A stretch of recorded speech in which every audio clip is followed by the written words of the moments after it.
안녕하십니까? 이번 시간에는 환동해 문학 중 한국 문학을 중심으로 동해의 이미지를 살펴보고자 합니다. 한국 문학 속 동해의 표상을 살펴본 후 다른 환동해 지역의 문학 속에 나타난 동해의 이미지가 어떻게 구현되고 있는지 살펴볼 예정입니다. 한국 문학 속에서 동해는 다양한 이미지를 가지고 있습니다. 동해에 대한 이미지는 매우 다층적입니다. 때로는 자연의 신비를 간직한 공간으로 그려지고 때로는 민족의 바다로 인식되기도 합니다. 동해는 단지 하나의 바다이기만 한 것이 아닙니다. 이 공간을 상상하고 실천하는 다양한 행위 속에서 동해의 한국적 표상이 만들어집니다.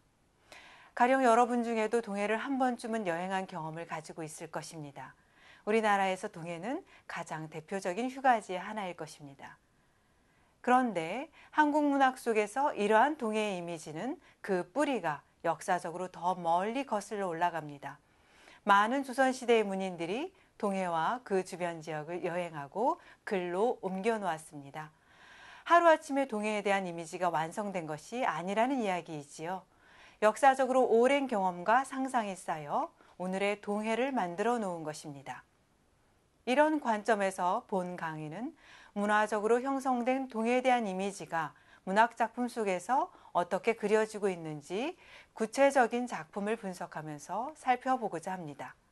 우선 조선시대의 송강정철의 관동별곡을 기억하는 사람이 많을 것입니다.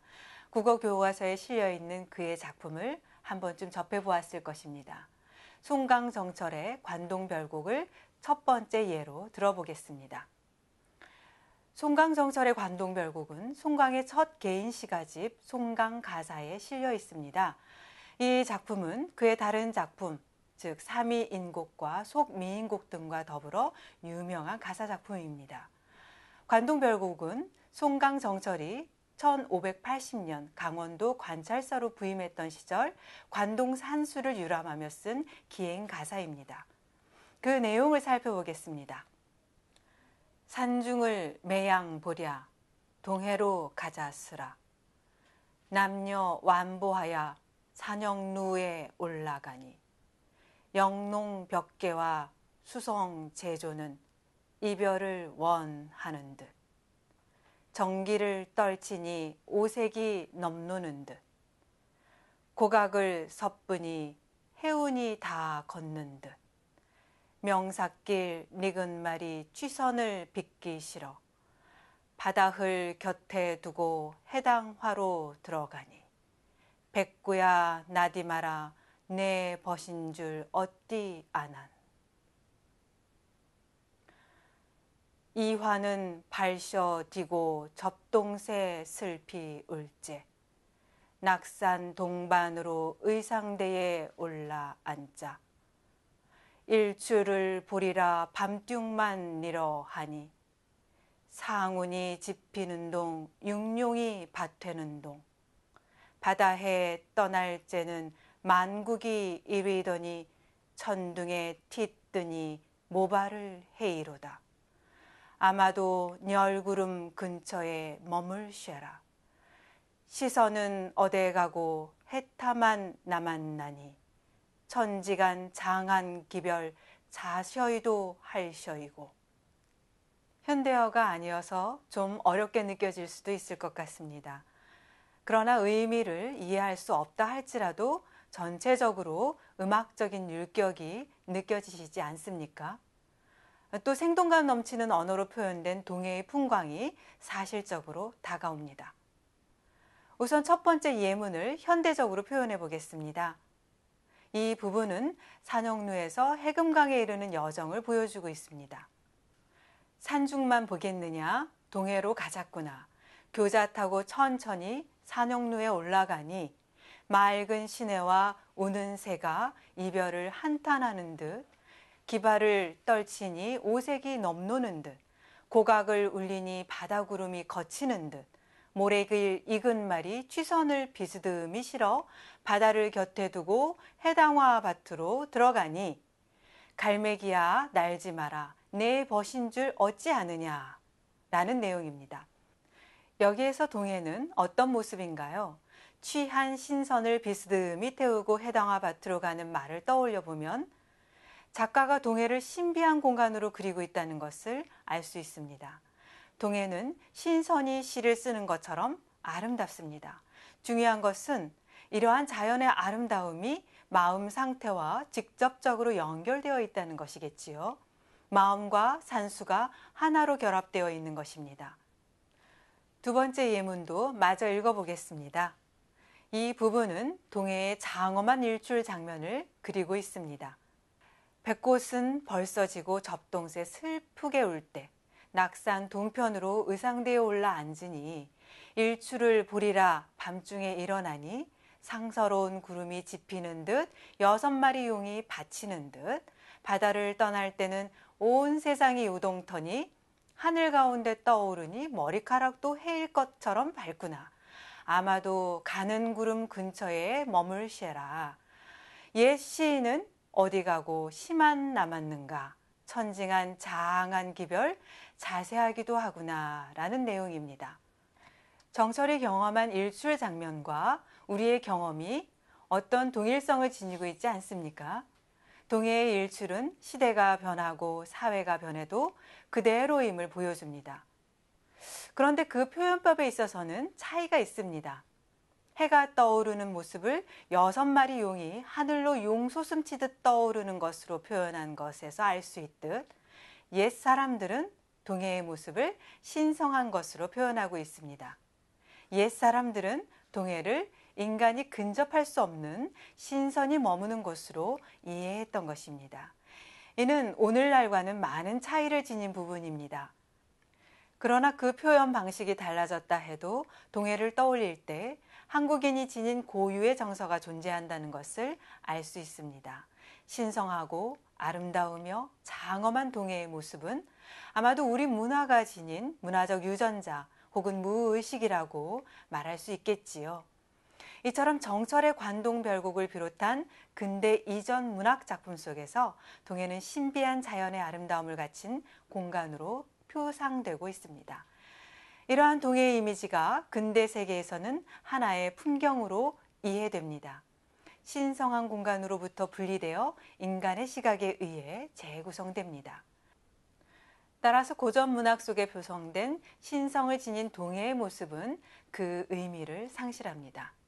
그럼에도 자연의 신비한 모습을 간직한 공간으로 그려지고 있는 것은 사실입니다. 이는 동양적인 자연미의 입장에서 동해를 해석하는 시각이라고도 말할 수 있습니다. 고전 문학 속에서 동해는 마음과 우주의 신성한 가치들이 일체가 된 공간이었습니다. 동해라는 자연은 하나의 객관적인 대상이나 풍경이기 이전에 마음을 재현하는 정신적 공간으로 상상되었던 것입니다. 이렇게 해서 동해에 대한 한국 문학의 첫 번째 키워드가 설명됩니다. 동해는 숭고한 자연의 아름다움을 지닌 공간으로서 신성함을 지닌 공간이었습니다. 이러한 동해의 표상은 세월이 아무리 많이 흘러도 무변합니다. 많은 현대인들에게도 동해는 자연의 경이로움을 간직한 영원성을 지닌 공간으로 아직도 인식되고 있습니다. 그러나 동해에 대한 근대인의 인식은 전근대 시기의 인식 체계와는 현격한 차이를 지닙니다. 이는 결코 무시할 수 없는 사실입니다. 그 점에서 우리는 근대인의 생각을 살펴보아야 합니다. 사실 오늘날 우리가 동해를 느끼고 이해하는 방식은 근대인의 사유와 크게 다르지 않기 때문입니다. 그 예로 한용운의 명사심리라는 글을 살펴보겠습니다. 한용운의 명사심리는 동해가 어떻게 근대적 공간으로 재구성되었는지를 잘 보여줍니다. 한용운은 이 글에서 동해의 장엄한 모습을 그리고 있지 않습니다. 동해는 더 이상 너무나 신성한 곳이어서 인간이 범접할 수 없는 공간이 아닙니다. 반대로 동해는 일상적인 인간의 삶 속에 접합됩니다. 접합된다는 것은 이 공간이 근대인에 의해 하나의 관광지로 개발되어 새롭게 이해되고 있다는 점을 보여주는 말입니다. 한용운의 기행수필 명사심리는 동해가 신성함을 벗고 일상화되어 가는 과정을 보여줍니다. 송강이 동해를 신성한 공간으로 표현했다면 한용운은 인간의 시각에 의해 유희할 수 있는 공간으로 변화시킵니다. 말하자면 동해에 대한 탈마법화, 즉 마법에서 벗어난 근대적 시각이 표현되어 있습니다. 이는 전형적인 근대인의 동해에 대한 인식을 보여주는 대목이라는 점에서 주목을 요합니다. 그 내용의 일부를 살펴보겠습니다. 11시경 비가 조금 멈추기에 해수욕을 하는 데는 비를 맞아도 관개치 않겠다는 생각으로 나섰다. 얼마 안이 가서 비가 쏟아지는데 할 수 없이 쫓기어 들어왔다. 신문이 왔기에 대강 보고 나니 원산의 오포 소리가 들린다. 시계를 교정하여 가지고 나서니 비가 개이기 시작한다. 맨발에 집신을 신고 노동모를 쓰고 나섰다. 진길에 집신이 불어서 단단하여짐에 발이 아프다. 집신을 벗어들고 맨발로 가는데 비가 그쳐서 길은 반이 물이요 반은 흙이다. 맨발로 밟기에 자연스러운 쾌감을 얻었다. 더구나 명사심리에 들어서서 가늘고 보드라운 모래를 밟기에는 너무도 다정스러워서 맨발이 둘뿐인 것이 부족하였다. 해수욕장에 다다르니 마침 여러 사람들이 나와서 목욕을 하는데 남녀 노유가 한데 섞여서 활발하게 수영도 하고 유희도 한다. 혼자 온 것이 나 혼자뿐이다. 나는 그들이 목욕하는 데서 조금 떨어져서 바다에 들어가 실컷 뛰고 놀았다. 여간 상쾌하지 않다. 조금 쉬기 위하여 나와서 모래 위에 앉았다. 이때 모든 것은 신청의 상징뿐이다. 쪽같이 푸른 바다는 잔잔하면서 움직인다. 돌아오는 돛배들은 개인 빛을 배불리 받아서 젖은 돛폭을 쪼이면서 가볍게 돌아온다. 거치는 구름을 따라서 여기저기 나타나는 조그만식한 바다 하늘은 어찌도 그리 푸르냐. 멀고 가깝고 작은 큰 섬들은 어디로 날아가려 하느냐. 발저겨 디디고 오똑 서서 쫓다 잡을 수가 없구나. 한용운의 명사심리는 그가 일제강점기에 쓴 기행수필입니다. 동해안 명사심리를 여행하면서 해수욕장의 풍경을 소박하게 담아낸 짧은 산문입니다. 예전에는 기행수필에서 산문과 운문을 함께 쓰는 것이 보편적인 형태였습니다. 한용운의 이 수필도 산문이지만 정서적인 영역은 시로 표현되고 있습니다. 그런데 한용운의 이 수필에서 주목해야 할 부분은 해수욕장이라는 공간의 등장입니다. 동해는 이제 평범한 인간의 삶에 접속되어 있습니다.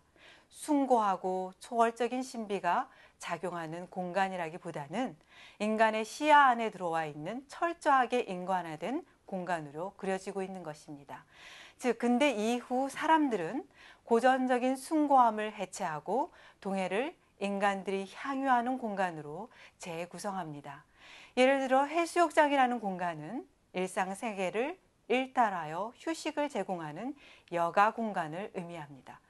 이 점에서 이 글은 동해가 서구적 근대 문화와 동양적 공간이 결합하는 과정을 잘 보여줍니다. 기행문에 담긴 구절, 해수욕장에 다다르니 마침 여러 사람들이 나와서 목욕을 하는데 남녀 노유가 한데 섞여서 활발하게 수영도 하고 유희도 한다. 라는 대목은 이를 잘 말해줍니다. 남녀 노유가 활발하게 섞여 유희를 하는 풍경은 유교적 신분 질서 속에서는 가능하지 않은 일입니다. 근대화된 세계가 만들어낸 특별한 이 수평적 자유를 한용운은 좋아했습니다.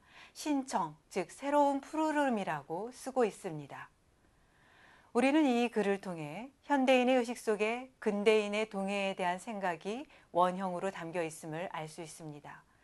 정리하면 한용운의 명사심리를 통해 알 수 있듯 근대 이후 동해는 일상적인 공간 속에 편입됩니다. 체계적이고 반복적인 일상세계의 노동 공간이 아닌 여가 공간으로 재구성되고 있습니다. 그것은 숭고한 공간으로서의 지위를 상실한 것입니다. 동해는 이제 신성성을 벗고 세속적인 공간으로 재구성됩니다.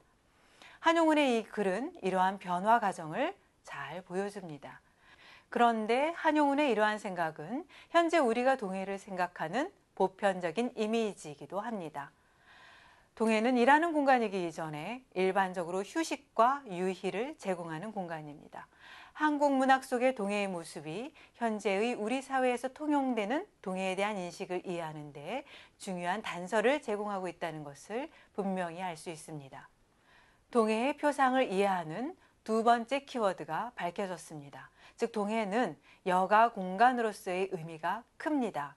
이는 근대인의 삶의 형식과 사유체계가 결합한 것이기도 합니다. 근대화는 어떤 의미에서 봉건적 질서를 해체하고 왕권을 중심으로 기획됐던 전근대적 사회 체제를 파괴합니다. 따라서 근대화는 봉건적 질서 속에서 만들어진 공동체적 공간 생산에서 벗어나 개인화된 인간들을 중심으로 공간을 재생산합니다. 그 대표적인 공간이 동해라는 여가 공간입니다. 노동의 지속적인 행위를 위해 근대인은 자신의 몸에 휴식을 제공하고자 합니다. 여가 공간으로서의 동해는 이러한 근대인의 삶의 패턴과 욕망 속에서 만들어진 표상입니다. 이제 우리들은 동해를 신성한 공간으로 이해하기보다는 휴식지로 인식하는 것이 더 합리적인 것으로 받아들입니다. 그러나 동해에 대한 전근대적 인식체계가 사라진 것이라고는 말할 수 없습니다. 모든 문화의 지형 속에는 과거의 정신이 무의식으로 자리하고 있기 때문입니다. 동해의 표상이 다층적이라는 것은 바로 이러한 의미입니다. 어쨌든 한국 문학 속 동해의 표상은 문화적 깊이 속에서 새롭게 이해될 필요가 있습니다. 다음 시간에는 계속해서 환동의 문학 중 한국 문학 속에 나타난 동해의 이미지를 더 살펴보도록 하겠습니다. 감사합니다.